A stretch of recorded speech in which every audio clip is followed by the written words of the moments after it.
Okay, so I didn't get the job I wanted, and it hasn't been my best day. I'm going to deal with that by rambling about risk in Pokemon, and you're going to listen, unless you don't want to, in which case I can't stop you because I'm a video, not a cop. Anyway, so Pokemon is already a swingy enough game, right? Like, between team matchup and various factors like luck and hacks and all those kinds of things. It's very swingy. A lot of different things can happen in a game that are outside of your control.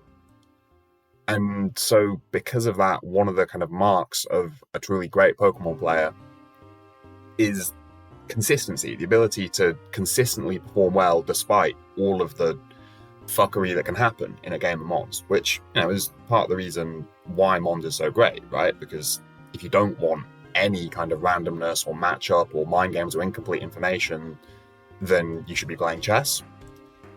But that there is so much outside of your control in a game of Mons means that it's very important to keep as much as you can with it within your control in terms of what risks you are and are not taking.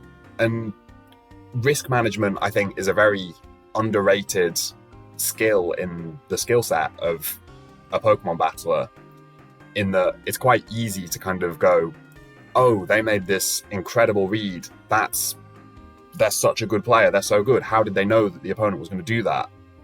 And yeah, that's cool. That's flashy. It's great fun and very satisfying to make those kinds of reads. But if you want to win consistently, then you're not going to do that by making reads, because no one can get every read and every play right all the time. But what you can do is consistently minimize the amount of risks that you're taking and make sure that if you are making a risk, it's either because you have to or because you've determined that the potential payoff for it is worth whatever it is that you're risking. And so today, I'm going to be showing you a couple of games. I'm going to be showing you one in which somebody is punished very hard for a very big risk that they maybe didn't need to make in the first place. And then to kind of counterbalance that, I'm going to show you a game in which somebody probably did need to take more risks than they were taking, and I'm going to explain why that is that needed to happen. And then finally, what I think is pretty interesting, I'm going to show you two examples of games where risks are taken that pay off, but then there's still potentially a better, more reliable way of doing it, and it's maybe hard to kind of call it a good play even though it has a good result. And that interesting, to me at least, concept of divorcing the outcome of a play from whether it's good or not.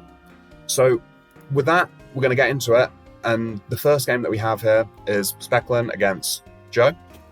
And I'm not going to do like a massively deep analysis of the matchup of the teams just because it isn't really the point, but what I am going to point out is that look at Weavile into Joe's team. So, dies Altaria, Delphox dies, Sceptile dies, Tyranitar either takes a fuck ton from Ice Triple Axle or dies to Low Kick if the Weavile's got it, and Landorus dies. So, that's 4 out of 6 die, 1 out of 6 very threatened, and then the last one there is the Keldeo, which does resist both of the stabs, but it has no reliable recovery, and so it can be overwhelmed. And if you're able to get Weavile in on the Landorus, for example, then the Keldeo is forced, and it'll take a lot from Triple Axle. If you can keep doing that, you can get it out the way, and then you can just tear through the rest of the team, and that's how you're going to win this game. Specklin lives and dies by the Weavile.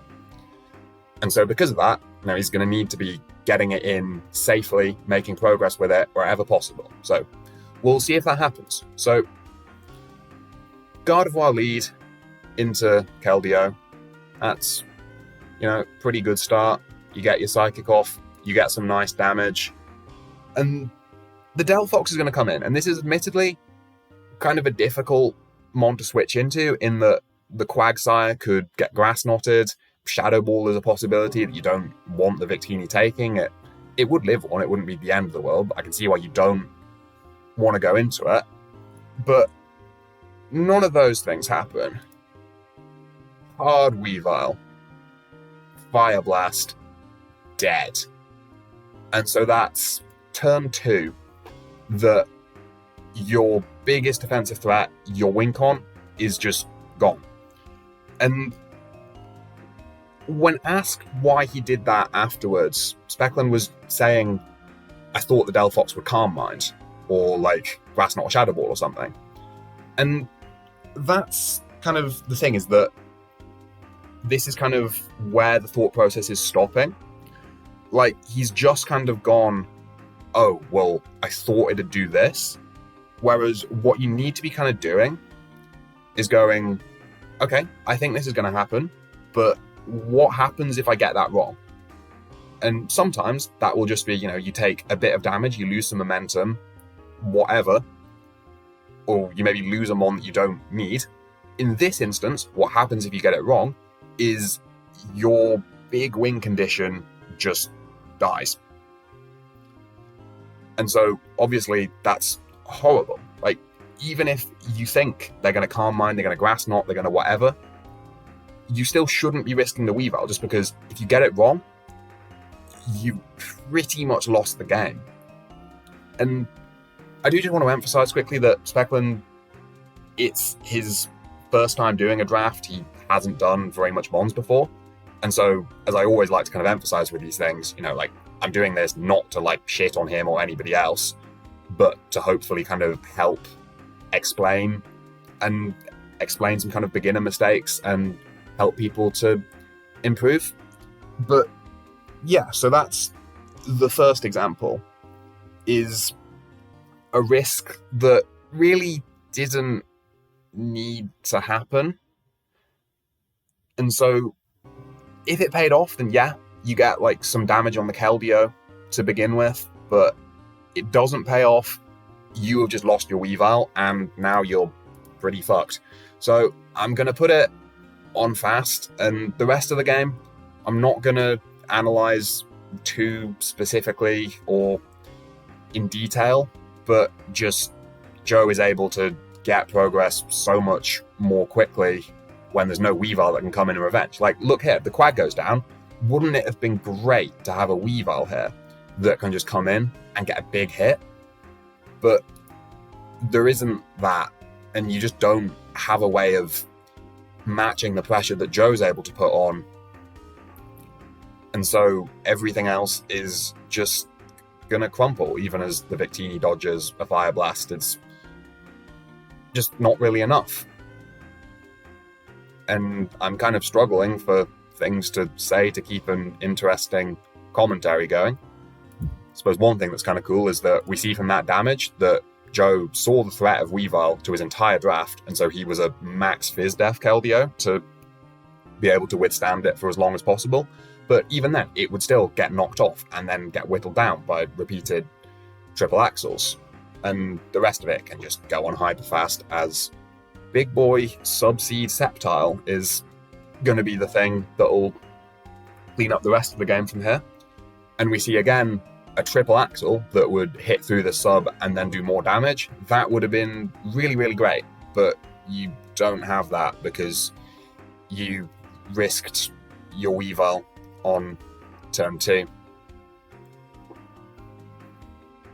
And yeah, just Toxics and Zen Headbutts and Substitutes, all that kind of jazz. And Specklin just can't really do very much about it because of that risk that he'd taken. And as just kind of a general point, you don't want to be taking those kind of risks, because if you're more patient, then you can get the Weavile in safely without having to just risk it dying. So, for example, earlier when the Landorus killed the Quagsire, the Weavile can then come in and force progress in that kind of way, or if the Persimmon is able to U-turn out on something it threatens and get you the momentum that way, then again, the Weavile can come in safely without taking any kind of risk. But that doesn't happen. It ends up being quite a comfortable 5-0 in this case. So the next game is essentially completely the opposite end of the scale from that. So I'm up against #gamer, and what we'll kind of see happen here is that I get to a point where I have a pretty big insurmountable advantage where both of us are playing pretty safe. If we keep on like that, I just am going to win. And it gets to a point where I'm fine just playing so safely because I know that I don't have to take any risks because I can just play like this and win. Whereas on their side, they need to take a risk because they need to disrupt the kind of line of play that we end up in. Because if you just keep following it in the same cycles and the same being safe, it's beneficial for me. So I'm going to put it on fast just because the individual turns aren't as important as just the kind of general theme of what's happening. So it isn't actually the best of starts for me, and we'll see that I'm kind of on the back foot as they're able to keep up the momentum quite well with the teleport on the P2, get big knockoff off on my Spadef Chestnut, and then they can switch again, get the Entei in as I've got to synthesis up. So my Slowking comes in on the Entei, which is subbing and Calm Minding. Could be a little bit dicey, but their Solar Beam Z Bloom Doom still doesn't kill my Max Spadef Slowking because Slowking is an absolutely ridiculous mon. And my surviving of that, we're going to see in the next few turns that the momentum begins to kind of swing back in my favor. So we're going to see that I'm going to just be able to get the Slowking back in a few times, get it regenerated, back up, getting that healthy, and then that's just going to be really nice for me. And then once I've got that healthy and my rocks are up, as Slowking comes in again, I'm going to be able to find an opportunity to get another Trick Room up. I'm going to teleport into Melmetal, and then I'm going to just start smashing things. So I go hard Melmetal here just to dodge a Toxic. And now I've got a bunch of Trick Room turns to just Choice Banded double Iron Bash through everything. So they go Celesteela, and it's Max Fizdev Rocky Helmet, good prep for a Banded Melmetal. And so they're able to take that, and that's fine for them for now. But then they're not going to be able to do that again, right? Like, this cycle is going to continue. At some point, I'm going to get the Slowking in, I'm going to Trick Room again, I'm going to go Melmetal again, and then I just am going to be making loads of progress faster than they can with very little that they can really do about it. And so eventually we're going to get to a point where, as the P2 comes in on the Chestnut, whatever, I'm still a little bit cautious of like a Psychic or something, but we're going to get to a point where just this isn't working for them. Like, they have to do something to change what's happening, because what's happening is suiting me just fine. So we'll go back onto normal speed now, as they're just about able to survive one more Trick Room, as the Landorus is going to Intimidate, and that Intimidate is going to allow the P2 to survive. And I am doing more damage than a Recover, but I didn't want to just keep bashing into it because there's limited bashes that I have, especially when we consider that the Entei is pressure and is going to be taking 2 at a time. And I felt I can get more mileage out of my bashes by just being a bit more patient, continuing to play it safe, getting another Trick Room up at some point, and just being happy that way.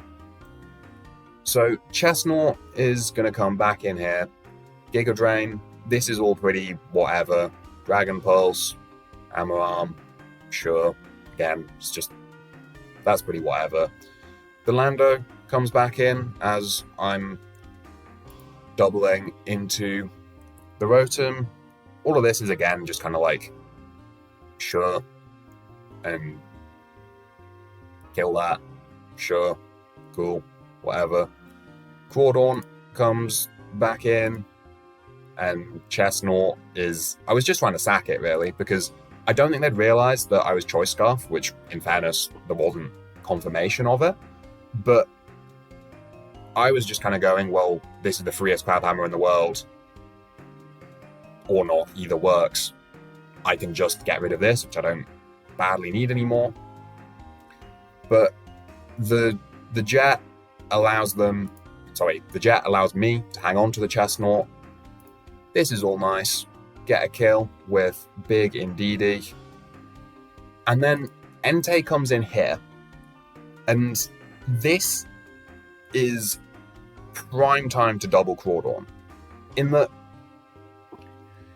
yeah, I've probably just got so far by this point that the game is over. But if you want any chance of doing anything, then you have to stop me from getting the next Trick Room up, right? Because I get up a Trick Room, I teleport out, Melmetal comes in, and it just bashes and bashes and bashes, and everything is gonna die.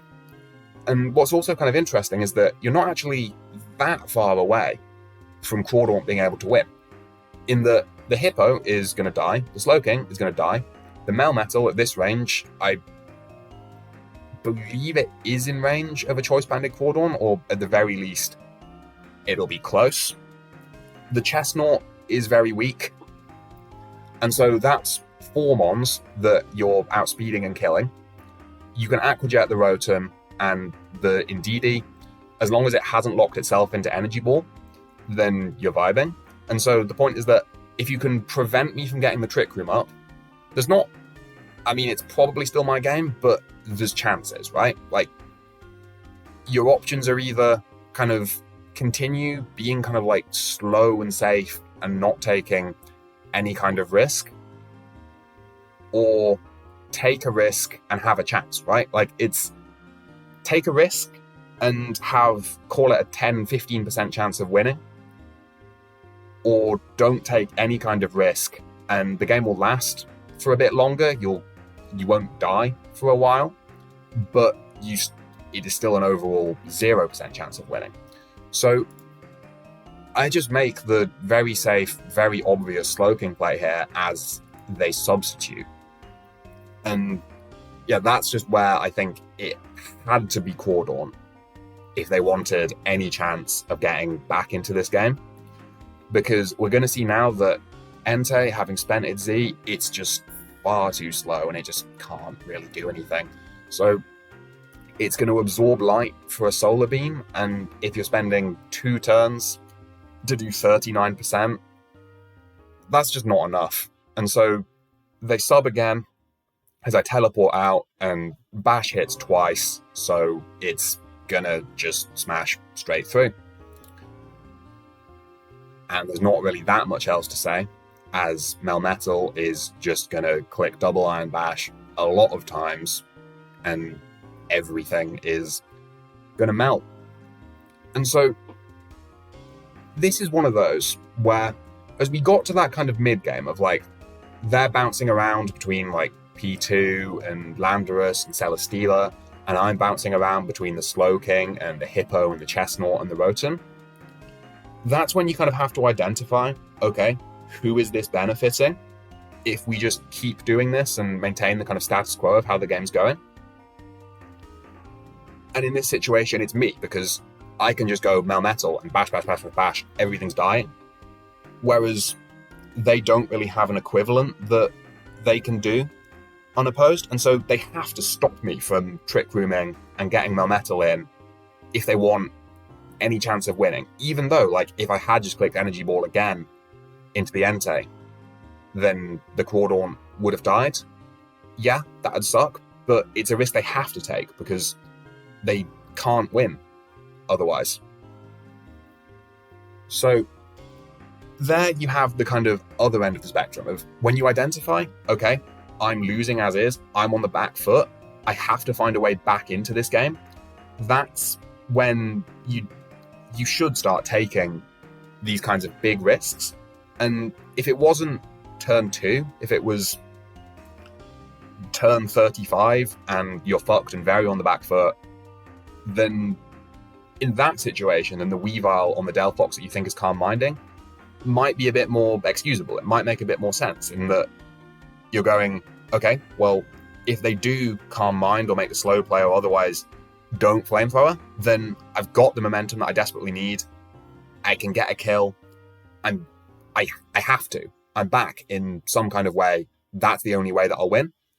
Then you do it.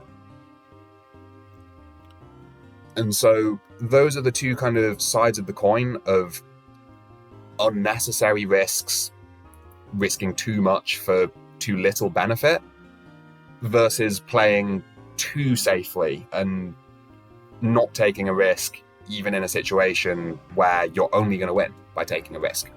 So that's that. And then the last two things that I have to show you today are two instances in which big risks are taken and they work out, but even then there's maybe still better things that you can do.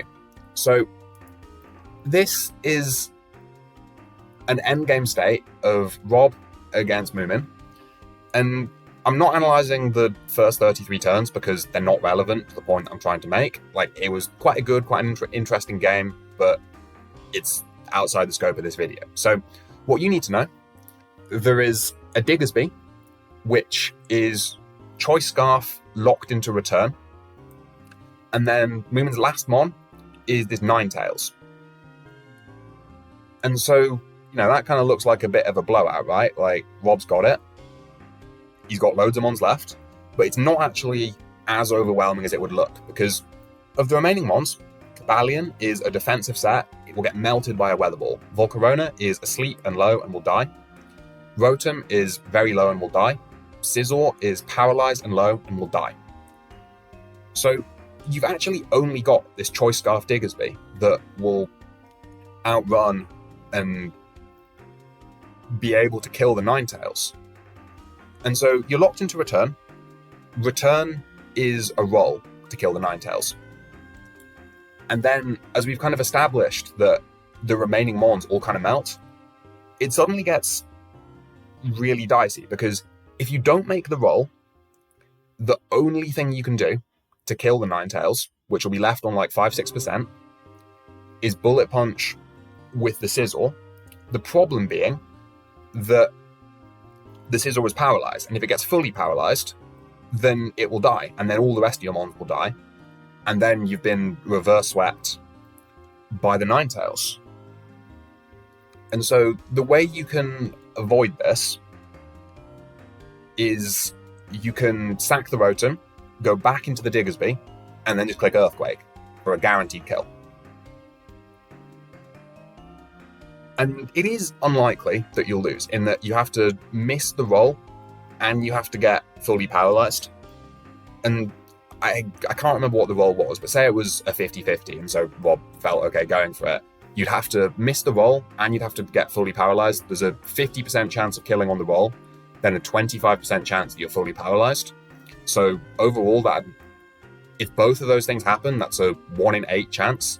And so 7 out of 8 times you win the game by following this line of play, which is what Rob does, as he returns, doesn't get the kill, dies to a Solar Beam, Scizor comes in, and it's able to break through the paralysis and kill the Ninetales. And so Rob takes the win, but then at the same time, there was a better way of doing it, because instead of winning 7 in 8 times, he could have done it in such a way that he won 8 out of 8 times. And again, it doesn't really matter in this situation, in that he did still take the win. He's okay, I'm sure he won't mind. But occasionally, you'll be in those situations where you don't follow the guaranteed way to win and instead have to rely on some kind of luck, and you don't get it, and then you'll be fuming with yourself. And so, just from a point of consistency. To consistently be winning games, you've got to be seeking out these lines that will guarantee you the win. And there was no chance of any kind of bullshittery from Moomin if you switch out, in that we know that it's heavy-duty boots Ninetales, so it won't be something crazy like Z Hypnosis to get a speed boost to then be outrunning and killing the Diggersby. Your switching is just safe and reliable and gets you the win all the time. So there's the first example. The second example is an infamous game within the Uni Society that does these drafts. Quite an old game, but quite a well-known one. So, Josh against Capfu. Again, not analysing up to this point because it's irrelevant to the point that I'm making. All you need to know, there is a Quagsire in on a Katana. Now, Quagsire, for those of you who's unaware, it's quad weak to grass. Katana, for those of you who are unaware, grass type. Very strong. So that's not a great situation for a Quack. But on the bright side, you have a Tangrowth. Very fat, Fizz-Def grass guy who will just sit on anything a Katana wants to do. So you can just go into that and absorb any kind of cart hit, right? Like, even if it wants to Sword Stance, if it's Aerial Ace Flyinium, you can just, like, scout it with the Quag, not take much from unaware, go back into the Tangrowth, sack Jolteon to the Aerial Ace if you really want. The point is that there's things you can do, and that even if Cap is calling the Tangrowth, then you're probably fine. And so Tangrowth is just safe and reliable, and you're a happy bunny, right? And Quag's important because without the Quagsire, Incineroar gets really, really scary. It's your only good switch into it, and then the Tangrowth can be quite, even with Regenerator, it can be overwhelmed from just having to take too many hits from Gallade and Katana especially. And then suddenly you just have to get chipped enough that you're in range of a +2 Gallade, and then you're dying and you're fucked. Not a nice situation all round, so you just hang on to the Quag, right? Defog, HP Fire, the Katana drops. And so, from that, having taken out the Katana, Josh gets into an amazing position. And this is where I want to talk about divorcing if a play is good from its outcome. Like, before you even see what happens, like, if I just said that last turn, fuck. I've completely lost where I was in the game. Okay, if I just said that last turn. Okay, so Wisp, Toxic, goodbye Drifblim. Sure. In comes the card. Point I'm making. If I just said here, Josh is gonna stay in, is that a good play? You would probably go, no, that's stupid. You have a Tangrowth. It's right there. Why would you ever not go Tangrowth there? And, you know, why would you risk your Quag that you need to not lose to a setup Gallade? And it would be difficult for me to say that you'd be wrong there, right? But then, in this situation, the Katana defogs, and I don't think it's a bad play from Cap to defog at all, because, you know, like, he has a brain, he knows that Josh has a brain, he knows that Josh knows I shouldn't risk my Quag, I have the best Katana answer in the game, I don't want to just Leaf Blade into a Tangrowth. Like, absolutely not like a mistake or anything from Cap. But in this specific instance, staying in on the Quag works. And this puts Josh in such a great position that I'll just put it onto fast, but, you know, from here, he's very happy. He's winning the game. That's very nice for him. But then it's just this weird situation of like, okay, just because it worked out, does that make it a good play? And I don't know what to tell you there. Like, if Specklin had gone Weavile on the Delphox as he did, except the Delphox had Calm Minded, would that have made that a good play? In my opinion, still no. Because you're taking a risk that you don't need to take. And there's ways that you can win that will take longer, but are more reliable and more guaranteed, and you don't have to take the risk. And I just find it really fascinating that that is the case. And I don't really have any kind of broader point to this, as we see the Quag absorbing Incineroar hits that no one else on Josh's team wanted to take, and had Cap just Leaf Bladed the thing that's in front of him, then the Incin would have been very happy. But yeah, just risks. Sometimes you risk something and it works out for you. You get away with it. Still, in my opinion, doesn't necessarily make it a good play. Even if I can appreciate that, it's flashy, it's exciting, it feels a lot more hype than just slowly and methodically whittling your way towards winning. I get that. It makes sense. There's something to be said for it, for sure. But ultimately, in my opinion, if you want to be a very good Mons player, then you've got to be getting results consistently. And the way that you do that is by minimizing the risk and playing in such a way that you win 100% of the time, rather than 50% or 85% or whatever percent of the time. Thanks for watching. Bye.